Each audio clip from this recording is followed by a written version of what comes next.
Meghan Markle's 40 by 40 project has completely failed. On the one-year anniversary of a project Meghan Markle announced, it would be nice to have a report track how many of the 40 celebrities asked actually did what the big announcement said they were all going to do. You know, if it had been completed, there would have been a celebration. I can't wait to hear what is announced today to great fanfare that won't be completed and to which no follow-up questions will ever be asked. Weeks after the campaign introduction, Meghan received fierce backlash from royal biographer Duncan Larcombe.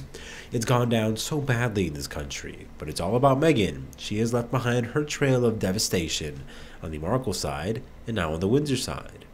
I don't want to see her lecturing young moms having to go back to work from inside her $11 million LA mansion. This initiative is nonsense. She should be spending her time trying to build bridges with the very people that she and Harry have betrayed. Kinsey Schofield, a royal commentator, has commented the Duchess's intentions, but claimed that the campaign was a bit of a bust. She said the intention was great, but I think the execution was not. They should have followed up with unique stories about the elite mentors participating and what the women being mentored learned in the process. Did they get any professional opportunities because they were mentored by someone Meghan knows? That's great press. She continued, to go radio silent makes it feel like they tried something, it didn't take off. Let's pretend it didn't happen.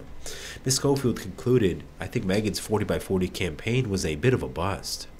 But it's hard to evaluate it without hearing or seeing any of the results. Perhaps she's playing the long game and we'll get updates this year. However, back in May, royal biographer Angela Levin claimed that the project had been quietly dropped. She said, I read some time back it had been quietly dropped. I think it's very quietly gone into the dustbin. Most people didn't see the point in spending time changing the way people are. It's absurd to think you can change somebody. You're not going to tell them how to do an interview in such a short time, or if someone's low or depressed, you can't do that in 40 minutes either. It's totally unrealistic. Angela said it's just one of the royals' ideas which didn't come off. Wasn't Meghan going to write another 2 or 3 books, she said? That hasn't come off either, and lots of things haven't come off. There are lots of things that haven't come off. I think the PR team gives off things that didn't happen. And the weirdest thing about the 40 thing is that Eugenie's one of the so-called mentors, and she's still chummy with them, despite her mom being all pissed about them announcing the great pregnancy at Eugenie's wedding. Meanwhile, Beatrice is said to have clashed with her younger sister, Princess Eugenie, over the family's feud with Prince Harry and Meghan Markle. Eugenie and her husband, Jack Brooksbank, were upset with Beatrice for announcing her pregnancy on the Duke and Duchess of Sussex's 3rd wedding anniversary.